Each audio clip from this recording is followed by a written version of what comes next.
Voici 9 h, nous sommes en Ngom-Ndjab, quasiment au centre-ville de cet arrondissement. Habituellement à cette heure-ci, ça grouille de monde, ça bouillonne.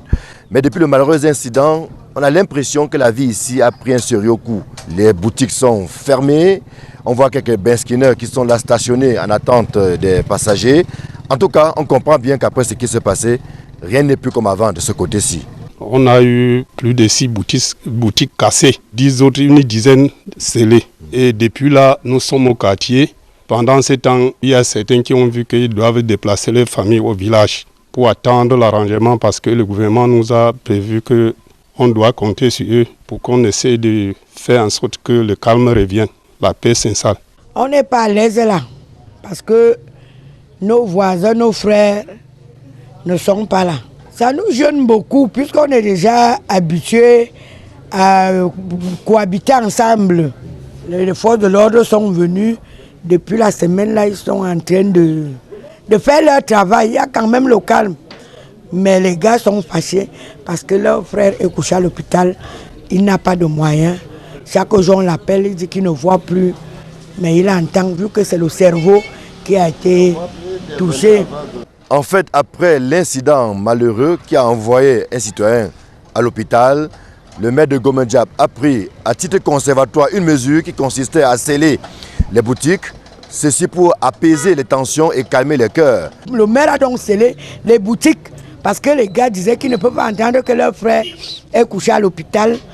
Après, les Bamouns viennent entrer, ouvrir les boutiques. C'est là que madame le maire a scellé pour que l'affaire essaie un peu de se calmer.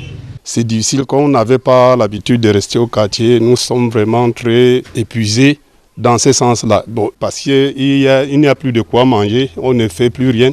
Il y a un manque à gagner. Et il y a même certaines boutiques qui sont fermées comme ça, alors qu'il y a le frigo dedans. Il y a des choses qui sont en train de pourrir, les viandes, les poissons et autres. Pas besoin d'un dessin pour comprendre que quelque chose d'anormal s'est passé ici. Plusieurs boutiques ont été saccagées. Les marques de tout ce qui s'est passé sont encore bien visibles, tel qu'on peut le voir, avec certaines boutiques qui ont été éventrées. Leurs contenus sont à l'extérieur. Tout cela montre bien que Ngom-Ndjab a traversé une période difficile, dont on souhaite rapidement que la page soit tournée ici.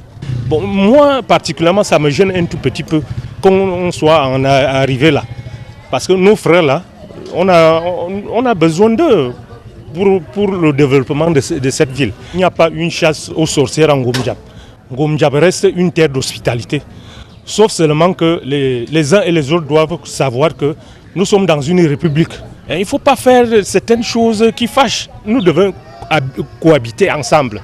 C'est essentiel pour le développement de la ville de Ngom-Ndjab. On est là comme ça pour attendre l'arrangement.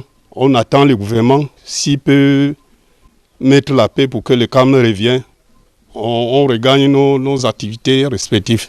C'est une situation qui en réalité ne profite à personne. Le souhait de chacun ici est que l'on puisse définitivement enterrer la hache de guerre et que la vie puisse reprendre son cours normal ici en Ngom-Ndjab. D'où nous signons Élisée Borba, Marcelin Gansop, Equinox Télévision.